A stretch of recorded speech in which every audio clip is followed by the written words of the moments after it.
Boa noite, irmãos. A graça e a paz do nosso Senhor e Salvador Jesus Cristo seja com todos nós. Estamos aqui começando a nossa transmissão da nossa escola bíblica deste dia do Senhor, dia 12 do 7, aí, 12 de julho. Estamos aí seguindo aí uma série de estudos na doutrina da nossa confissão de fé. Hoje chegamos na doutrina da Trindade. Estamos tratando da doutrina de Deus. Estamos aí, vamos aguardar nossos irmãos que vão acessar aqui a nossa transmissão. Enquanto isso, eu vou recompartilhar aqui essa transmissão. E quem quiser, quem puder aí, que for entrando, nos ajudar compartilhando, é bem-vindo. Compartilhamento. Nós estamos hoje transmitindo pela página da igreja, não no perfil. E aí é interessante os irmãos nos ajudarem compartilhando aí esse link conosco, certo? Nós estamos aqui na nossa igreja estudando a confissão de fé no domingo, né, na escola bíblica. Nós estamos também tendo um curso de liderança, que é nas quintas-feiras. Então, as perguntas de hoje, você pode fazer perguntas sobre a confissão de fé. E algumas perguntas, eu já vi que ficou algumas perguntas do curso de liderança, que é da quinta, que eu vou responder lá na quinta, certo? Então, hoje é mais sobre a confissão de fé. Então, se você tiver perguntas, fique à vontade para interagir, para perguntar. E também, se quiser mandar as perguntas sobre o curso de preparação de oficiais, de liderança, fique à vontade, eu vou responder na live, na transmissão da quinta-feira, certo?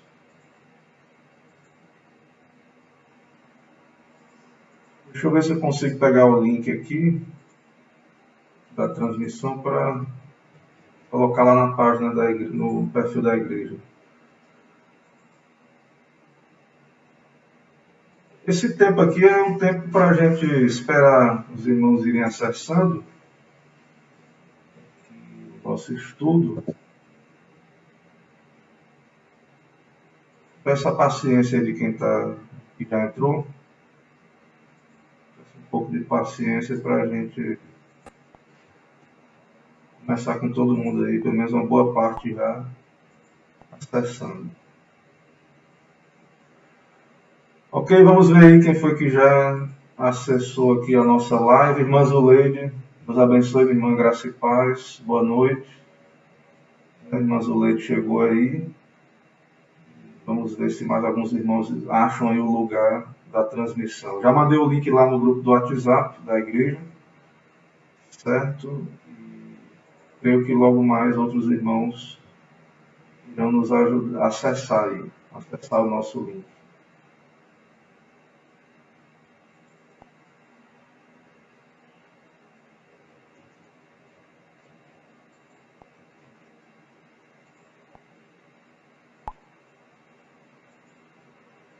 Irmãos, então vamos começar a nossa aula.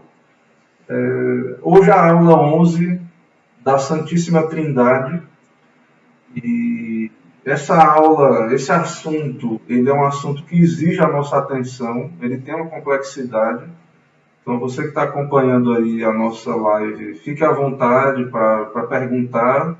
Mas assim, eu peço que cada um, é muito importante que os irmãos já entrem no começo da live e acompanhem, porque há um raciocínio que vai do começo ao fim da aula, e se a pessoa não acompanhar, ela pode perder o fio da meada aí, certo? Então, eu estou esperando um pouco os irmãos estarem entrando na live, porque esse assunto vai exigir essa atenção.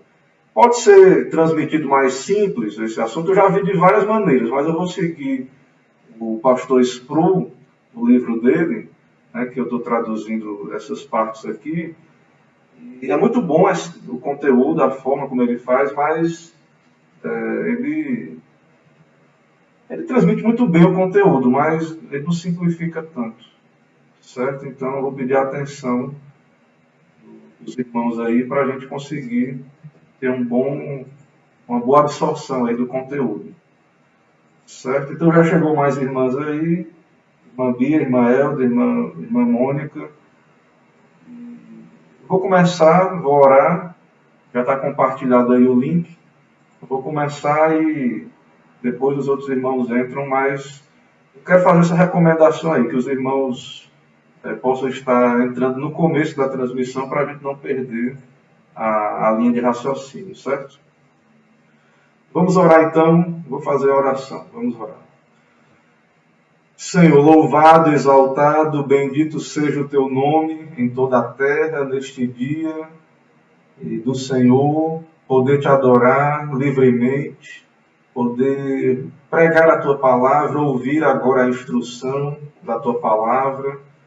Muito obrigado, ó Pai, pela tua bênção do teu dia. Muito obrigado por esse momento. Nos ilumina, nos dá a entender naquilo que é possível essa verdade de que só há um Deus. O Senhor é um Deus, um único Deus, uma essência, mas na essência da divindade subsiste três pessoas. Deus o Pai, Deus o Filho, Deus o Espírito Santo. Ó Deus, esclarece a tua igreja sobre estas verdades, a importância desta fé na Trindade, do Deus Trino, e que assim venha o teu reino sobre esta terra, e que este conhecimento, ó Pai, seja o conhecimento abraçado pela igreja, pelos cristãos. Perdoa as nossas faltas, fala conosco, nos abençoa. É o que pedimos e oramos em nome de Jesus Cristo. Amém. Amém, irmãos. Então oramos, vamos começar aqui a nossa classe, nossa lição, aula 11 da Santíssima Trindade, ok? Então vamos iniciar. Então nessa aula, eu tenho esse material aí, na verdade eu tenho uma amostra grátis desse material, não sei se eu vou comprar ele depois, porque ele acaba, na próxima doutrina dos decretos de Deus, ele acaba a amostra grátis que eu tenho do Kindle, mas já é tem muito assunto, né? Então, mas é um material bom. Tem outros materiais, quem sabe a gente compra depois esse material aí. Mas eu tenho ele só digital, certo? Tem esse livro aí, Verdades que Confessamos. Muito bom, né? Vamos ver. O que vocês acham aí desse material depois da aula? Podem dar suas opiniões. A aula é uma tradução livre desse assunto ali exposto nesse livro, certo? Então eu vou ler o capítulo 2 de Deus e da Santíssima Trindade, seção 3. Eu vou ler, você pode, quem está aí na internet acompanha, está aí na tela. Vou ler, quem não tem aí uma tela pode acompanhar também ouvindo. Diz assim: na unidade da divindade, há três pessoas de uma mesma substância, poder e eternidade. Deus o Pai, Deus o Filho e Deus o Espírito Santo. O Pai não é de ninguém, não é nem gerado nem procedente. O Filho é eternamente gerado do Pai. O Espírito Santo é eternamente procedente do Pai e do Filho. Então, essa é a doutrina clássica da Trindade. Certo? Essa doutrina da Trindade é a doutrina cristã, que foi formulada lá desde os primórdios, né, da fé cristã, da igreja. E a confissão de fé, a reforma, ela concorda com essa doutrina e expõe essa doutrina. Então, essa doutrina da confissão de fé é a nossa doutrina, a doutrina cristã, na verdade, da Trindade, certo? Então, está aí o texto confessional já lido. Eu vou ler os versos, está aí os versos também, mas eu vou ler para a gente ver a base bíblica da doutrina. 1 João 5,7. Primeira carta de João, capítulo 5, verso 7, diz assim: pois há três que dão testemunho no céu, o Pai, a Palavra e o Espírito Santo, e estes três são um. Mateus 3, 16 a 17. Esse texto aí, da carta de João, veja que ele fala, né? Três dão testemunho, o Pai, a Palavra e o Espírito. Esses três são um.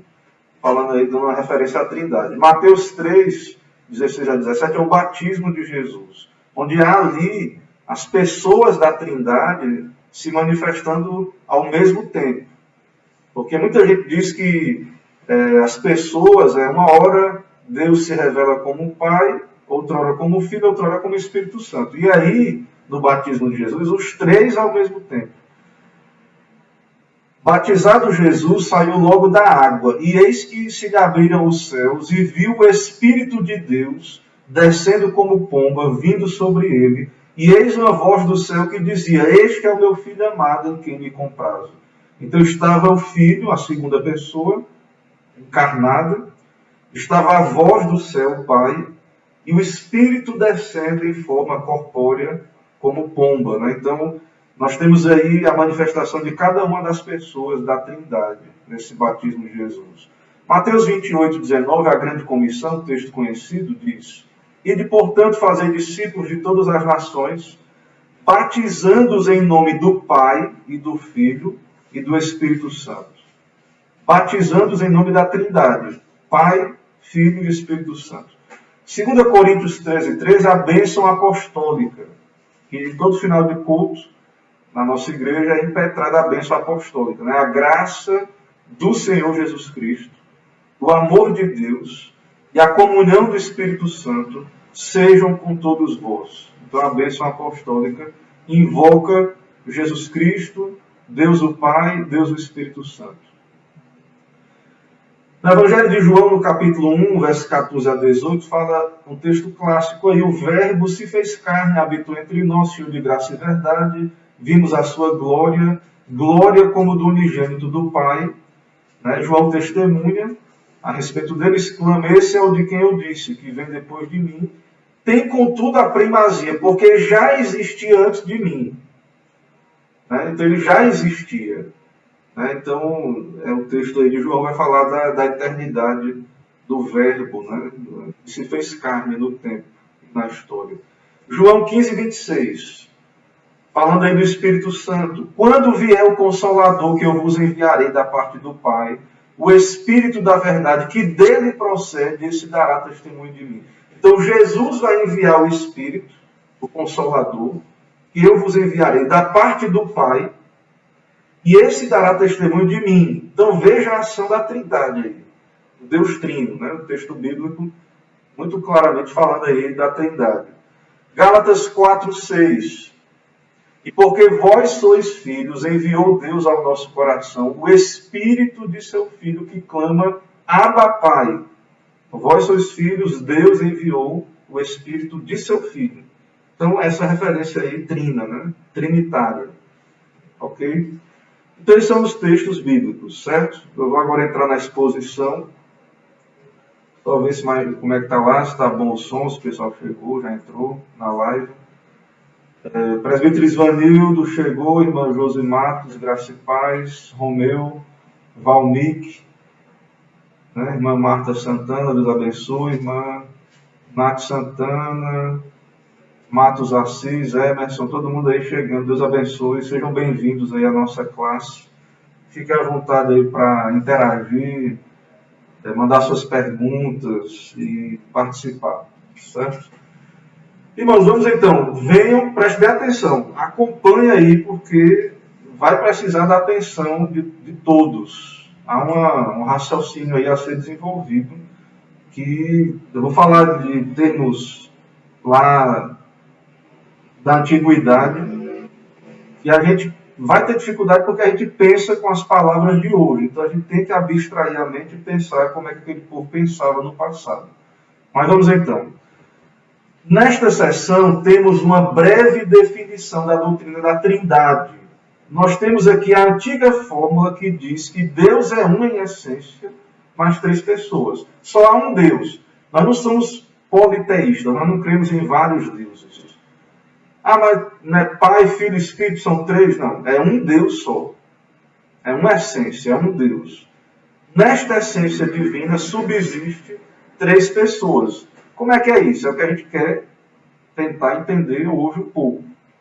Claro que para entender essa doutrina e abraçar ela, é necessário que sejamos convencidos pela Escritura, pela obra do Espírito em nosso coração.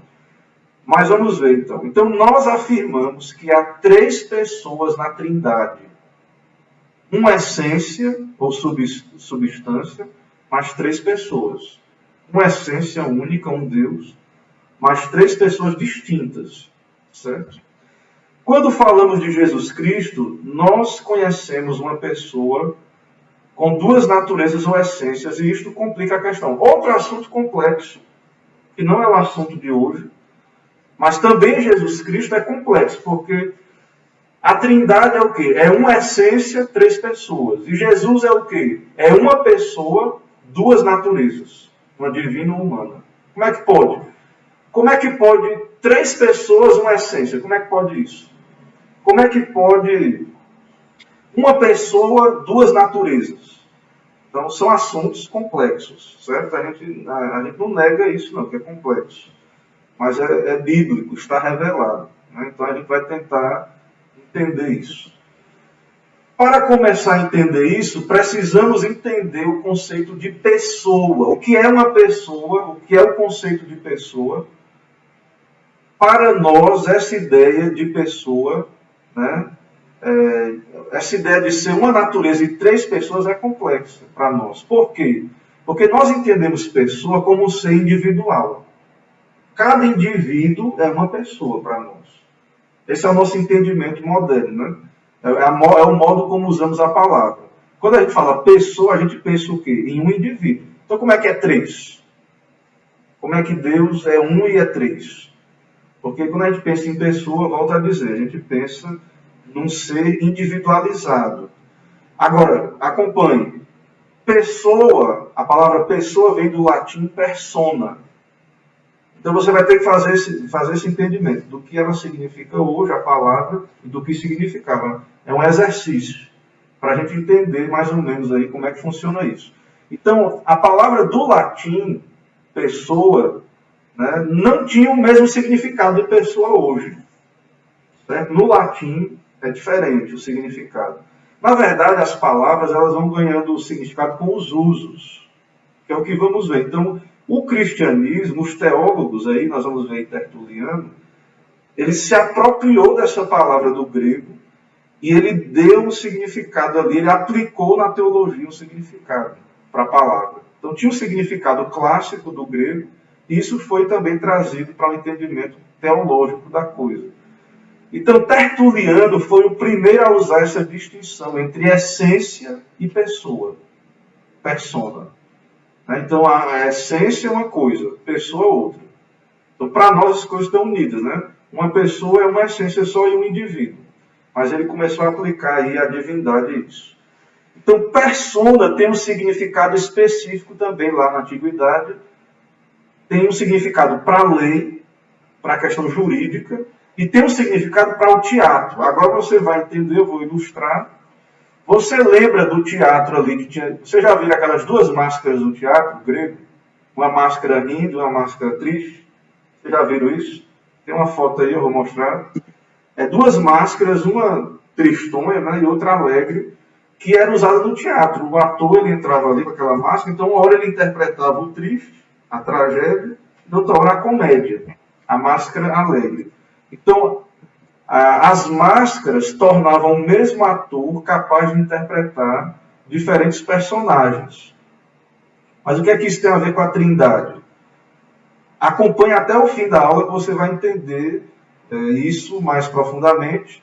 Mas eu estou falando aqui do como é que era usada a palavra. Então lá, né, a palavra persona é máscara.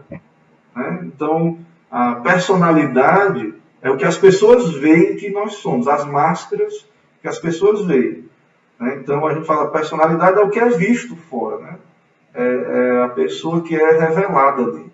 Então a palavra latina usada para máscaras é persone. Né? A gente lê persone. Está escrito aí personae no latim, mas é persone, é o plural. Persone é o plural de persona. Certo? Então, uma máscara individual era persona. E várias máscaras persone, plural de persona. Na lei, persona traduz a ideia, né, na lei, na questão jurídica, de algo que é propriedade pessoal, aquelas coisas que lhe pertencem. Mas no teatro, eram aquelas máscaras lá, eram a persona, né?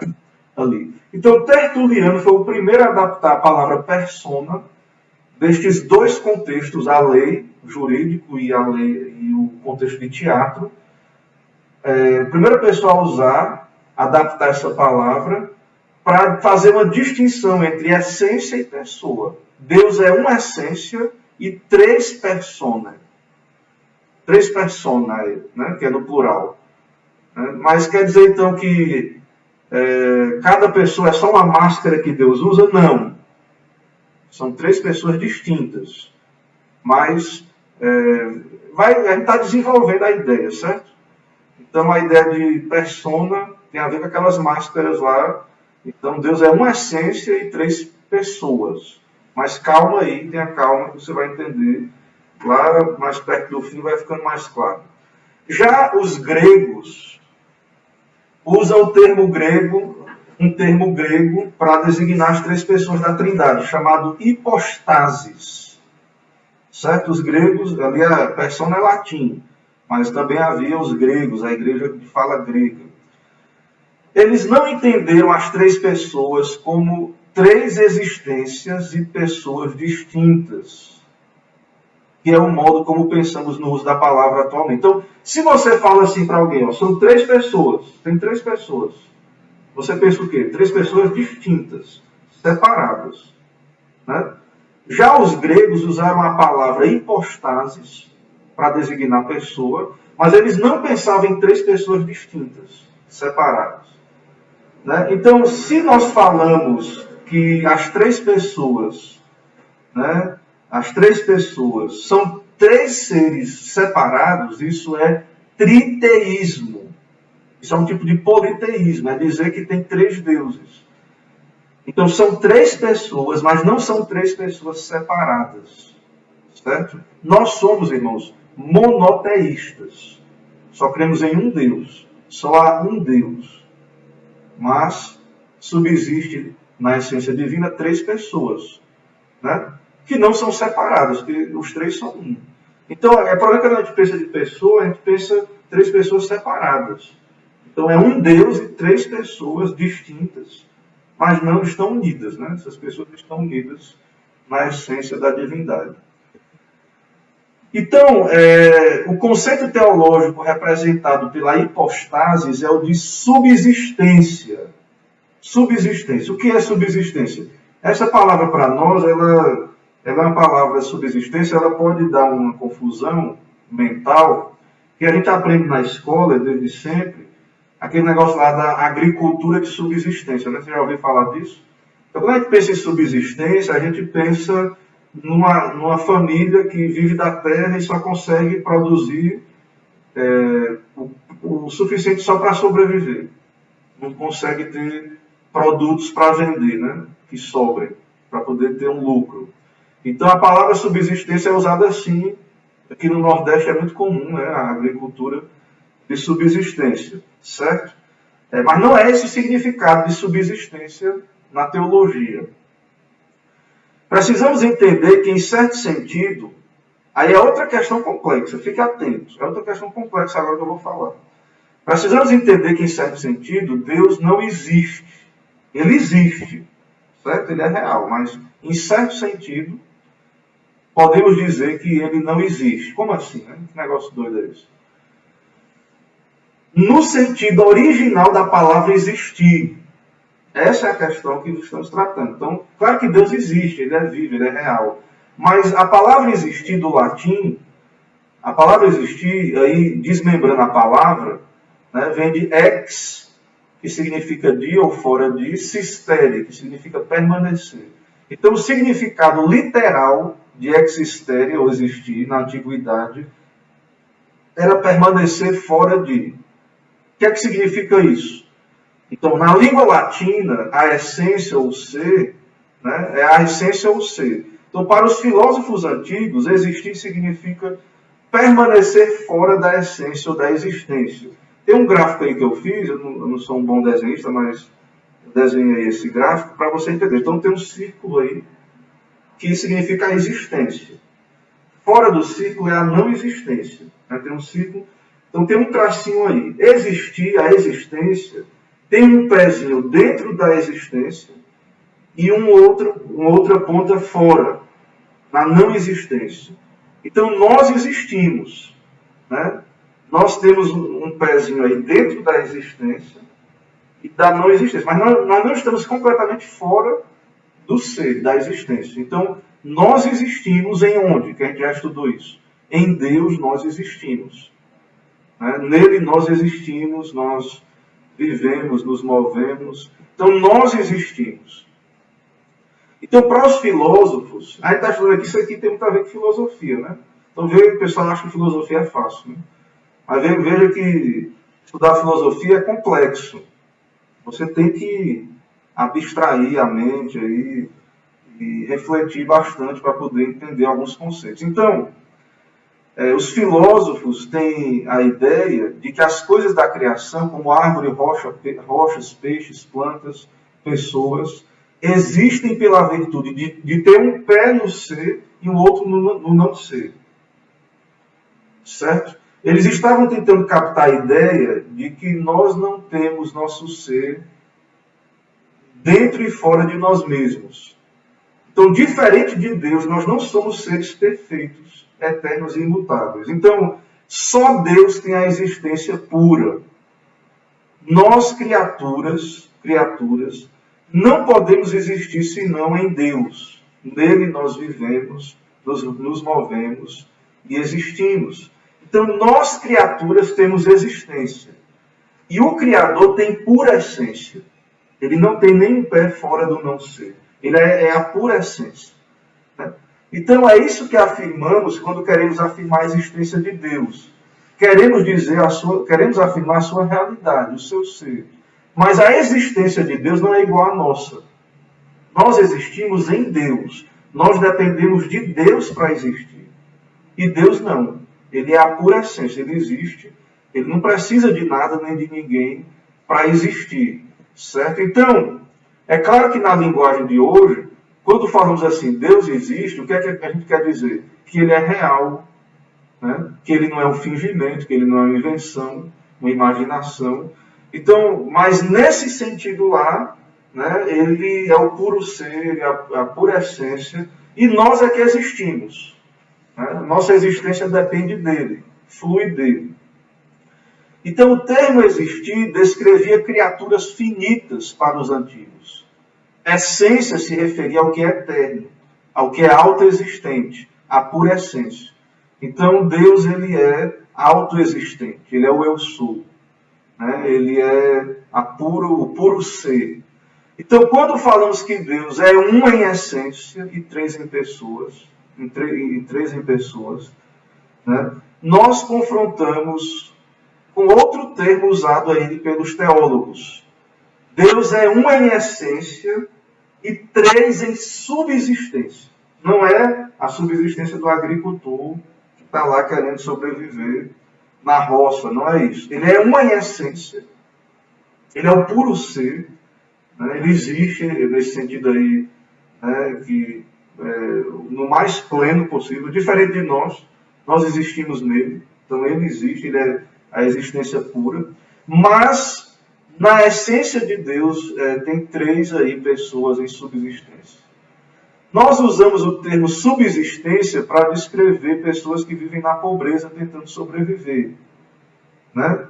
É isso que eu já falei aí que a gente usa, né? E aí na divindade não é isso. Os teólogos falaram que as distinções pessoais da natureza divina devem ser entendidas não como três existências distintas, mas como três subsistências.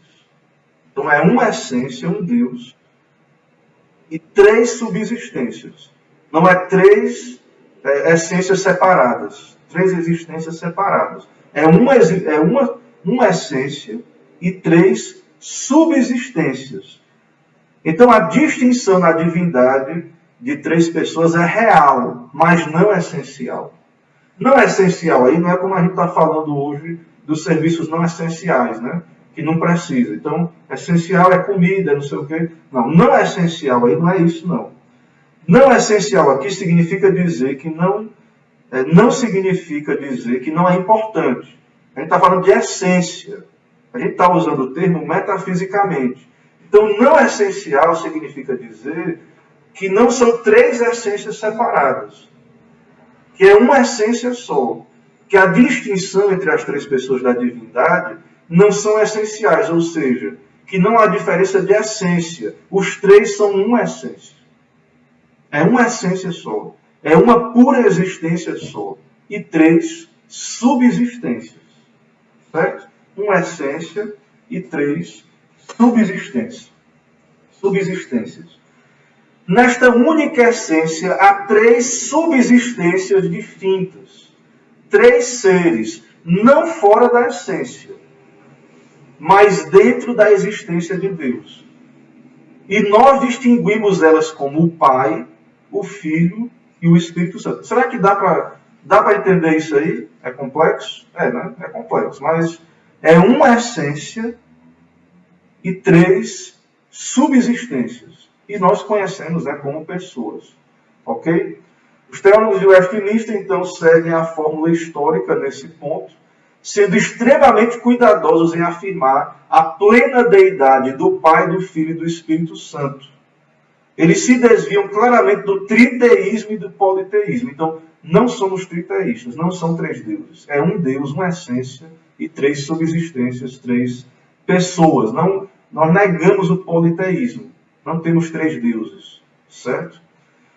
Irmãos, vamos ver aí dúvidas aí na transmissão. Vamos ver aí se os irmãos estão conseguindo acompanhar. Entrou aí nosso irmão Erline, nosso irmão Gabriel. E entrando aí, irmã Amanda, graça e paz. Uma essência só em três pessoas, não é isso? É correto, irmã Amanda. Uma essência e três pessoas, três... A palavra aí pode ser usada, né? Subsistências, que não é a subsistência das pessoas que vivem da terra e não conseguem produzir muita coisa, né? Só para a família ali e pronto. Não é isso. Subsistência é um termo aí teológico. Então não tem perguntas aí, vamos seguindo nossa aula aí.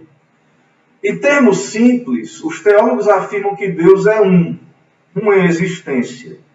Ainda que dentro da essência de Deus há três pessoas distintas ou subsistências que precisam ser reconhecidas se queremos ser fiéis às Escrituras. Então, as subsistências ou pessoas são mais do que ofícios, mais do que modos de revelação, mais do que atividades, mais do que máscaras. Lembra lá da máscara do teatro? Mais do que maneiras de aparecer. Então, o ator, o que é que o ator grego fazia? Ele entrava no palco com a máscara de tragédia, chorando ali, e falando ali triste. Depois, o mesmo ator, talvez se escondia, né, atrás da cortina, ou não, ali mesmo, colocava a máscara alegre. Então, era a mesma pessoa atuando com duas atitudes. Não, a divindade, as três pessoas da divindade não é assim. Certo? Então, são três pessoas, três subsistências. Não é que Deus, uma hora, ele é o Pai, outra hora é o Filho, outra hora é o Espírito Santo. Não. As três subsistências estão ali, na essência, são distintas. Né? Elas estão aí, embora não sejam três deuses, mas são três pessoas. Então, não é assim, como, por exemplo, alguém já disse, né, que o homem, uma hora ele é o pai, outra hora ele é o pastor, outra hora ele é o cidadão. Não é isso. Não é ofícios separados, não é atividades separadas. São pessoas mesmo. Então, nós nos relacionamos com o Pai, com o Filho e com o Espírito Santo.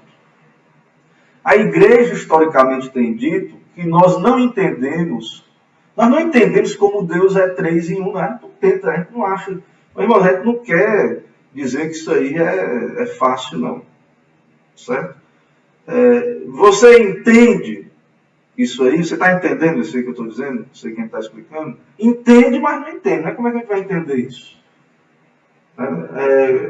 A gente explica o que está revelado. A gente está falando do que está na Escritura, do que a Bíblia diz.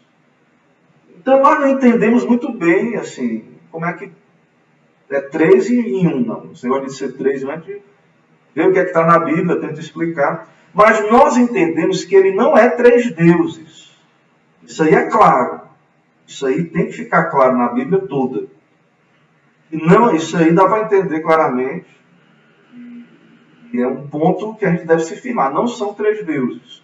E que o Pai, o Filho e o Espírito Santo são divinos. Os três são Deus. Então como é que os três são Deus e não tem três deuses? Como é que os três são Deus e só há um Deus? Então, é a Trindade. Os três são Deus, mas só há um Deus. São três subsistências, né, da essência divina. E que são distintas. Não foi o Pai que morreu na cruz. Foi o Filho. O Espírito é que é enviado. Não é o Pai. Então, cada pessoa, né, é distinta da outra. Isso é importante para nós. O Concílio de Nicéia, em 325, afirmou que Cristo é co-substancial e co-eterno com o Pai. João 1. O verbo, lá João fala, né, no Evangelho, o verbo estava com Deus e era Deus e é Deus. Né? Lá o texto lá de João 1. Ou seja, o Concílio afirmou que o verbo, Logos, a segunda pessoa da Trindade, não é apenas de uma essência com o Pai, mas também co-eterno. E deste modo não é uma criatura. Irmãos, esse é um assunto que para nós, a gente cultua Jesus. A gente vai para a igreja e adora Jesus. Então, é claro que eu quero crer que todos os cristãos estão entendendo que nós afirmamos que Jesus é Deus. Ele é o Deus encarnado, o Deus homem. Quero crer que todos que são cristãos leem a Bíblia, estudam a Bíblia, entendem isso. Estão entendendo assim. O verbo, né, o Logos, a segunda pessoa, né, é um com o Pai. Não é criatura. Existe uma heresia chamada arianismo. Ário se levantou na história lá no passado. E o que é que Ário ensinava? Que Cristo Logos era o mais exaltado ser jamais criado por Deus. O primogênito da criação. Mas apesar disso, criado e não eterno. Então o arianismo é uma heresia que nega a divindade de Jesus. Se Jesus não é Deus, não existe trindade. Se Jesus não é Deus, então isso que estamos estudando aqui não é verdade. Não existe uma trindade santa. Um Deus trino. E Ário citava Colossenses 1,15 e João 1,14, que chama Jesus de o primogênito do Pai. Então, João 1,14 diz assim: E o Verbo se fez carne e habitou entre nós, cheio de graça e verdade, e vimos a sua glória, glória como a do unigênito do Pai. Colossenses 1,15 diz: Este é a imagem do Deus invisível, o primogênito de toda a criação. Então veja essas duas palavras, né, que a Bíblia usa aí: o unigênito e o primogênito. Então o que é que Ário dizia? O que é que Ário argumentava?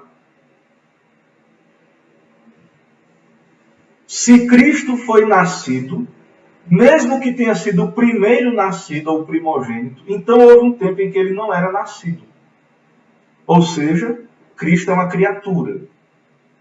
Não é Deus.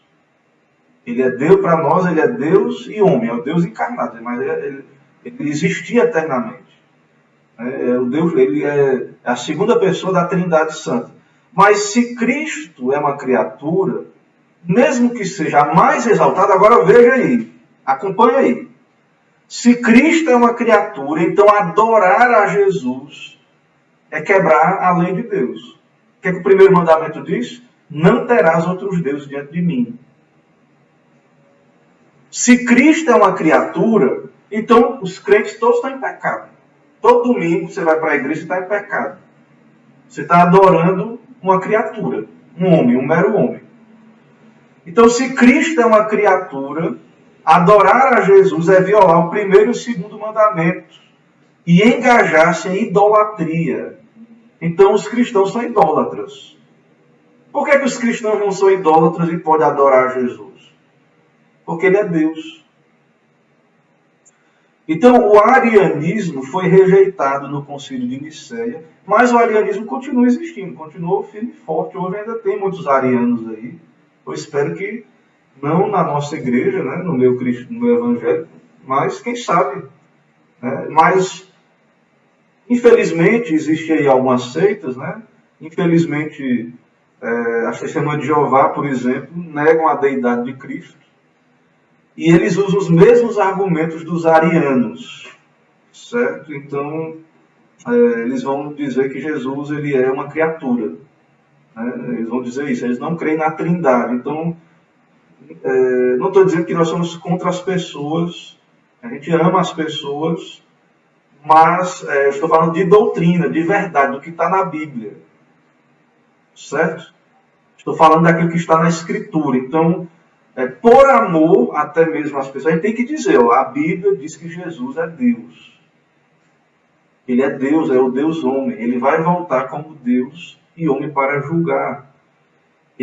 Toda língua se dobrará, todo joelho confessará a Jesus. Então, esse entendimento aí, não, mas ele não é o primogênito, unigênito, ele não é o filho de Deus, é porque a gente pensa filho, a gente é filho, todos nós somos filhos. A gente foi criado, gerado, a gente nasceu em algum momento. Mas Jesus é o Filho de Deus em outro sentido. Se você acompanhar a aula até o final, você vai entender isso melhor, mais e mais, que eu vou explicar essa coisa aí dele ser eternamente gerado. Não criado, eternamente gerado. Então você vai entender isso aí. Então, se alguém está nos acompanhando aí, é ariano, né, nesse sentido aí, entenda que essa é a nossa fé. Né? Não estou explicando, dando essa aula para atacar ninguém diretamente, eu estou fazendo uma afirmação, e acaba que essa afirmação nega, né, as pessoas que são contra a Trindade. Então, é claro que a gente vai ser separado aí nessa questão doutrinária, né, mas é claro que o respeito deve continuar, e aí, nesse sentido, a gente não pode caminhar junto, né, nesse sentido religioso.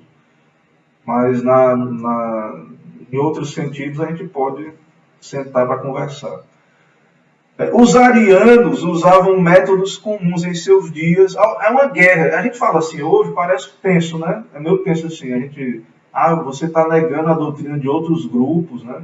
De outras pessoas. Então, que intolerância, né? Que pessoa fundamentalista, né? Que está fazendo guerra aí, doutrinária. Irmãos, lá foi quebra-pau lá no começo da história da igreja, com relação a isso aí.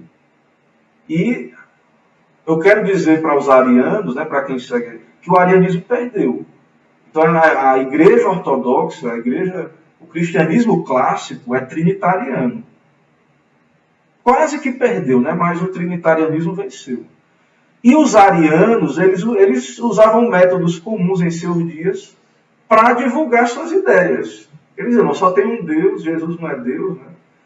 Só é o Pai, Jesus é a criatura de Deus, etc. Então, como é que os arianos divulgavam as suas ideias? Eles compunham músicas insultando os trinitarianos. Então, esse negócio aí de ficar aí, isso aí, essa guerrinha de disputa, né? Essa disputa aí, ela existiu lá, né? Já os trinitarianos respondiam com música também, em outros meios. Glória Patri foi uma música composta em meio à controvérsia. Quando você canta lá, a gente canta no nosso cenário, glória seja ao Pai, ao Filho e ao Santo Espírito. Essa música aí que a gente canta é uma afirmação da Trindade. Essa música aí é em meio à controvérsia ariana. Nós estamos dizendo, os três são Deus. Glória seja ao Pai, ao Filho e ao Santo Espírito. Então a gente canta, a gente nem sabe de onde é que veio isso. De onde é que veio essa... É uma afirmação teológica, uma afirmação cristã, trinitária. A palavra usada em Nicéia para definir o relacionamento entre Cristo e o Pai foi homoousios, que significa do mesmo ser. Com isso, afirma que Cristo, na sua natureza divina, é da mesma essência do Pai. Cristo é Deus, é da mesma essência do Pai. Ele é verdadeiro homem, verdadeiro Deus, como o Concílio da Calcedônia afirmou. Ok, então, Eu vou parar aqui para ver se tem alguma contribuição. A gente vai para acho que a última parte da lição, caminhando para o desfecho. Fique firme aí, aguenta firme aí na nossa exposição, para a gente chegar aí no desfecho aí. Presbítero Romeu, entendo a exposição, creio na Trindade, pois está escrito na palavra de Deus. Como isso se processa, não entendo. Irmã Amanda, não só entendo o presbítero Romeu vivenciando o poder da Trindade em meu coração quando oro, mas também não sei dar uma explicação em palavras humanas desse fenômeno. Então, realmente a gente tem a comunhão, a gente é unido a Cristo, a união com Cristo, e há uma comunhão com o Deus Trino, né? Então nós amamos o Deus Trino, Deus que é Pai, Filho e Espírito Santo. Certo? Querido Romeu, recentemente eu e uma querida amiga conversamos acerca dessa questão, irmã Mônica. E foi exatamente isso que você colocou, quando ela também disse, mas querendo saber o porquê de ser assim, eu fiquei sem resposta. Apenas disse que crê. Então, realmente, assim, isso é um artigo de fé, né? O pessoal chama de dogma, né? Dogma, não sei se é a palavra. Mas é fé, é o que está na Bíblia, é o que cremos. É o que está revelado na santa palavra do Senhor. Correto? Vamos seguindo aí, então, não tem nenhuma outra pergunta, algumas participações aí, mas nenhuma pergunta. Outra importante frase do Credo Niceno diz que Cristo é gerado, não criado. Ele é o único gerado. Então é diferente. A forma como ele é gerado é diferente da forma como nós somos gerados. Quando as pessoas e criaturas são geradas ou propagadas, elas são criadas. Então, na reprodução humana e dos animais, Deus cria vidas por meio da união íntima, né, de macho e fêmea, e a vida é propagada. Então, nossos pais se uniram e nós fomos gerados no ventre da nossa mãe. Então, houve um tempo que a gente não existia. Houve um tempo que a gente passou a existir. Então, nós fomos, né, gerados no ventre da mãe, mas Cristo é eternamente gerado na eternidade de uma maneira única, que envolve ele não ter sido feito. Quando nós fomos gerados, nós fomos criados por Deus. Mas Jesus não. Ele é eternamente gerado. Cristo, nesse sentido, é o único gerado do Pai. Não no tempo, como as criaturas, mas eternamente gerado como Filho de Deus. Então, ele é Filho de Deus. Mas, minha gente, preste atenção. Né? Eu desafio você que não crê que Jesus é Deus, leia a Bíblia com atenção, de capa a capa, orando. Você vai perceber que quando a Bíblia diz que Jesus é Filho de Deus, não é igual no nosso sentido de ser criado. Ele é eternamente gerado, ele é Deus. Então ele é o Filho, ele é Deus o Filho. O nome da segunda pessoa da Trindade é Deus o Filho. Porque há um Deus, uma pessoa que é o Pai, e o Filho é eternamente gerado, mas não é criado. Não é como nós. Então, as pessoas têm que, né, orar, vamos orar para que muita gente que não entende isso ainda, Deus ilumine, para que venha entender. Se o Logos, a segunda pessoa da Trindade, é eternamente gerado pelo Pai, então nunca houve um tempo em que Cristo não fosse gerado pelo Pai. É uma geração eterna. Eu não entendo como é que é isso. Não sei como é, mas é. Eu não sei como é, mas é. Então, eternamente gerado. Como é que é isso? Não sei, mas é. A segunda pessoa da Trindade tem um eterno relacionamento com o Pai. Há dois relacionamentos na Trindade. O primeiro, o Filho, que é eternamente gerado do Pai. Segundo, o Espírito Santo, que procede eternamente do Pai e do Filho. Então, são relações dentro da Trindade. O Pai não é de ninguém, não gerado ou procedente. O Pai é aquela subsistência pessoal na divindade de quem é gerado o Filho e de quem, com o Filho, procede o Espírito. Então há umas relações ali na Trindade, né? Mas os três são Deus, os três são eternos. Eternamente gerado, o Espírito procede eternamente do Pai e do Filho, mas eternamente eles já existiam. Os três são Deus, mesma essência. Essas relações de origem descrevem as propriedades pessoais que diferenciam as pessoas uma da outra. Não descrição da essência, superioridade ou inferioridade. Então, o filho não é inferior em essência ao pai, é a mesma essência. Ele é onisciente, onipotente, igual ao pai. O Espírito também. Então, essa relação na Trindade não quer dizer que haja uma hierarquia no sentido de que o pai é mais poderoso do que o filho, do que o Espírito. É só um relacionamento ali das três pessoas, né? Que distingue as três pessoas e que manifesta também o modo como elas operam, né? Também. Então, o pai é eternamente não gerado. Nunca foi gerado, né? Nesse sentido aí. O Filho é eternamente gerado do Pai. O Espírito Santo procede eternamente do Pai e do Filho. Ao mesmo tempo, o Pai e o Filho e o Espírito são homoúsios. Que é isso? Um com o outro, tendo igual valor, poder, eternidade, dignidade e autoridade. Então, os três são Deus, igualmente Deus. O mesmo poder, a mesma autoridade, o mesmo valor. Os três são Deus. Podemos adorar Jesus. Podemos adorar, louvar, né? Embora o foco da adoração não é o Espírito Santo aponta para Cristo, mas ele é Deus. É digno de louvor, de glória, de adoração.